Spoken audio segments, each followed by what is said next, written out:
Olá, eu hoje vou conversar com Átila Roque, historiador. Nós vamos falar sobre as mudanças pelas quais o mundo está passando e vamos falar sobre a história do futuro.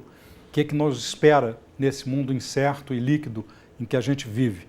Né, Átila, a gente está passando por grandes transformações globais em todas as áreas, científica, tecnológica, social, política, econômica.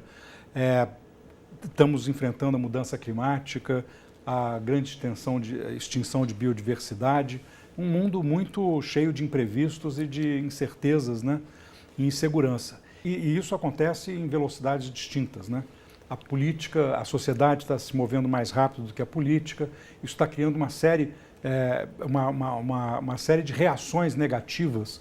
O medo tem alimentado apoio a populistas de direita, a rejeição ao outro, aos imigrantes, né? Aumenta o racismo em tudo quanto é área, há um certo desencanto com a democracia. Como é que você está vendo esse processo? Você passou por muitas fases lidando com essas questões, né? Trabalhou lá com o Betinho, lutou contra a fome, entrou na questão ambiental pioneiramente, depois foi para os direitos humanos. Bom, obrigado, Sérgio, pelo convite. De fato, eu acho que, de certa maneira, o que você relata é um pouco assim, nós estamos perdendo o passado e ainda não vislumbramos muito bem o que vem depois, né? E no Brasil, em particular, a impressão que eu tenho às vezes é que a gente está daquela situação da pessoa deprimida, porque a depressão produz isso, você não consegue nem olhar para trás e ver como chegamos até aqui, então perdemos a perspectiva histórica e não conseguimos projetar o futuro, ficamos só perdidos no instante. E o instante do mundo e o instante do Brasil hoje é um instante terrível nesse sentido. Assim, acho que a gente tem que fazer um esforço, e talvez não seja tão difícil assim se você sai do canto, se você expande o seu horizonte, para recuperar as razões para acreditar no futuro. E ao fazer isso, identificar quem são os portadores, as portadoras, talvez até mais do que os portadores, do futuro nesse momento. Quem são aqueles e aquelas que alimentam a imaginação humana, a imaginação da sociedade, a imaginação para pensar um outro mundo nesse sentido, porque em grande medida eu acredito muito nisso. Se você quer sonhar, antes de você realizar, fazer, você tem que imaginar, você tem que manter vivo uma capacidade de imaginação de um outro lugar. Você tem que ser capaz de se imaginar num outro lugar e imaginar esse outro lugar.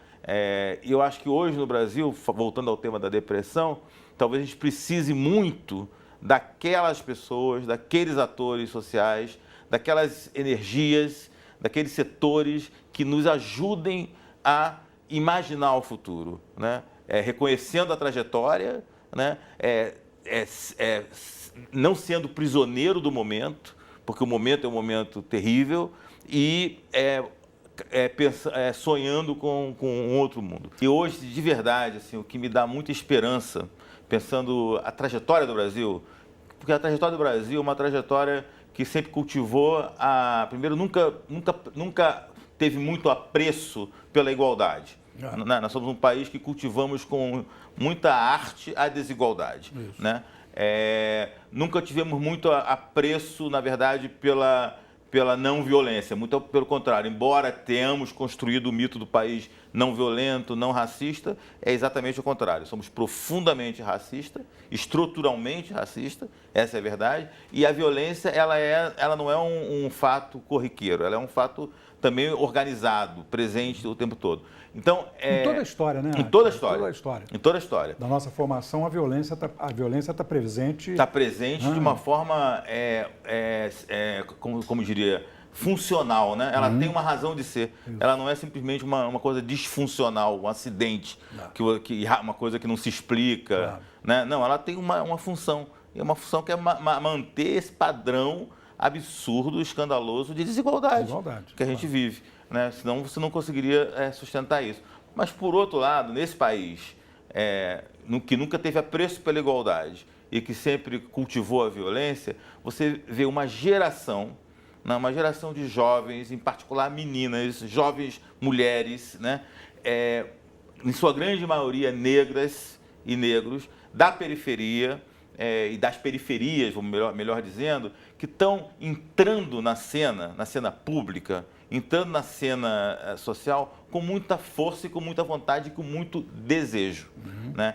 E aí isso me traz esperança porque eu estou vendo nessa juventude, nessa geração, que é uma geração que aprendeu, ganhou o gosto pela igualdade. E aí, uma vez que você ganha o gosto pela igualdade, você não tem volta. Claro. Eu acredito muito nisso. Então, essa geração que está chegando e dizendo, eu tenho sim um lugar no futuro, eu mereço e esse lugar me pertence, vocês não vão me subtrair, não adianta nos matar, não adianta nos discriminar, não adianta reiterar o racismo, né, de várias maneiras, seja não me representando na TV, seja não me representando ainda nos espaços de poder, seja não me representando no parlamento e na política. Independente disso tudo, né, eu vou, né, eu quero esse lugar, né, eu não aceito mais que não me coloque nesse lugar. E isso aparece em muitos lugares. Você vê isso no campo da cultura, você vê isso hoje no campo da política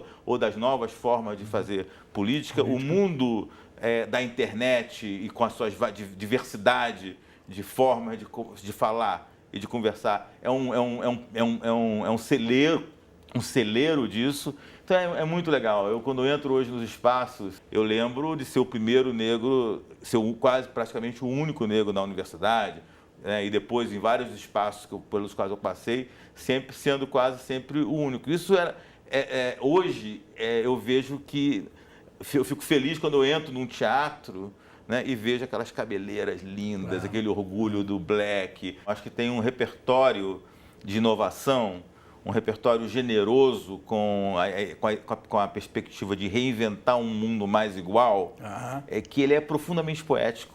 Né? E se a gente pensa, quando a gente pensa ciência política clássica, os autores, né, que a gente estuda lá atrás, de Rousseau a Tocqueville, eles são profundamente poéticos, né? Porque eles estão num esforço brutal de imaginação.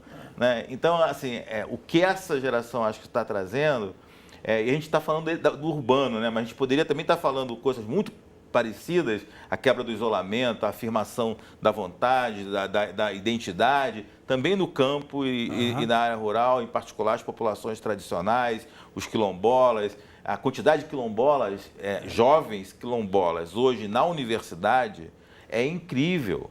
E eles estão, indígena também, jovens indígenas na universidade, eles estão atualizando, tornando aqueles movimentos que muitas vezes são percebidos como tradicionais no sentido negativo, por ter entrado na universidade, por conta da vida digital, da internet, etc., eles estão dialogando com o pessoal da periferia de favela aqui. E sem perder a identidade, né, Átila? E sem perder a identidade. Entram na universidade, entram nas redes, mas é para preservar a própria identidade. Na verdade, é para reforçar a sua identidade. Né? Tem um dado disso, que talvez seja o passo que agora a gente vai ter que dar, e que é muito importante na quebra da solidão e do isolamento.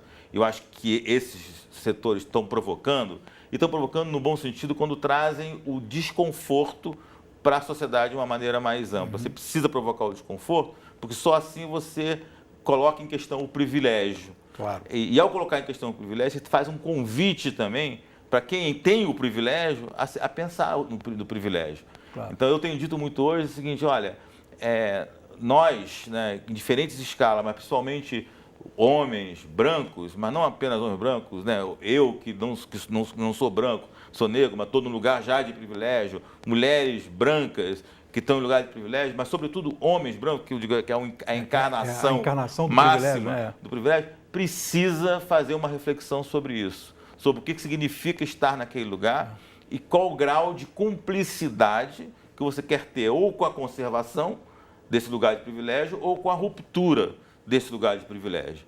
Né? Então, é muito importante sempre, né, que o privilégio se reitera num convite para emprego, num convite para uma aparição pública, para escrever num jornal, ou qualquer que seja, você se pergunte, e quem mais vem? Quem mais está vindo comigo? Porque não eu, fulano, ciclano, né? Eu como essa categoria. Né, portadora do privilégio, já estou aqui nesse lugar há muito tempo. Né? Então a gente precisa abrir esse lugar para a diversidade da sociedade. Mas não é só a diversidade pela diversidade, para incluir, né, essas outras pessoas, os outros, nesse lugar de poder. Claro. Né? Então, também não basta você colocar negros e negras nas novelas. Isso é fundamental, é muito importante. A gente precisa se reconhecer lá. Né? Mas você também tem que colocar negros e negras na direção das novelas. Claro. Né? Até porque não incluir significa um desperdício enorme. Além disso, de criatividade, né, de diferença, que é o móvel da mudança e da inovação. Você não muda com o igual, você muda com o diferente. Com o diferente. Com o novo. Né? Você produz a inspiração e a poética da mudança nesse encontro de diversos. Né? Quer dizer, e a própria democracia só vive no encontro dos diferentes. Né? Democracia não é tolerar o meu igual, democracia é tolerar o meu desigual. O outro lá. Né? Então, esse E isso que você estava falando, Átila, do homem branco como encarnação do privilégio, que é muito meu caso, né? Eu tenho noção disso, eu sou um homem branco, nasci numa família patriarcal, machista, racista, então... eu tenho que encontrar o meu lugar de fala crítico, né? Quer dizer, saber fazer a crítica do meu eu social aqui e saber que eu melhoro se eu incorporar o outro, né? Você falou, né, com razão, né?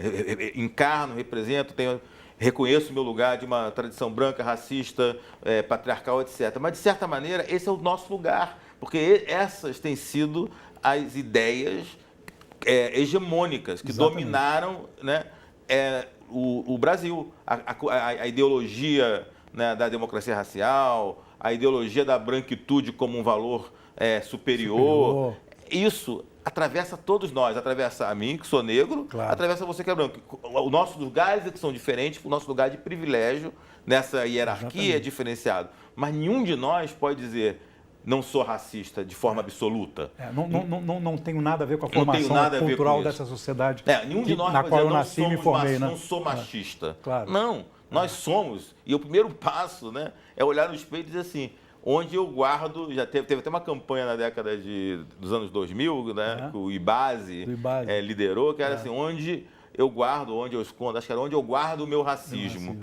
Que era isso, era todo mundo olhar e perguntar, onde eu guardo o meu racismo? Talvez não seja tão explícito ao ponto de discriminar uma pessoa negra frontalmente, mas seja na hora que você, assim, quase sem pensar, se afasta na calçada, né? Exerce suas preferências. Né? Faz as suas escolhas. Exatamente. Com quem que você vai lidar. Fazer essa pergunta, e hoje eu estou dizendo para as pessoas, pensem do seu lugar de privilégio para pensar como mudar isso, porque é um desafio para todas e todos nós na sociedade. A gente precisa, né, para poder sonhar, recuperar a capacidade de sonhar o futuro, para não ficar prisioneiro desse estado de coisas que hoje é trágico, né? Não é só uma imaginação nossa. O mundo hoje está vivendo um momento dramático, em todos os sentidos. Né? Então, para a gente poder superar isso, a gente vai ter que buscar força nessa capacidade nossa de se reconhecer como uma humanidade comum, reconhecer o valor e a força da diversidade, mas também da igualdade, né, da importância disso e sermos proativos. Átila, obrigado, hein? Muito obrigado. É isso, gente. Olha, tem mudança boa acontecendo e essa mudança está na mão da juventude que sabe transformar uma sociedade na qual ela já não encontra mais identidades plenas. Ela sabe que ela precisa mais e melhor.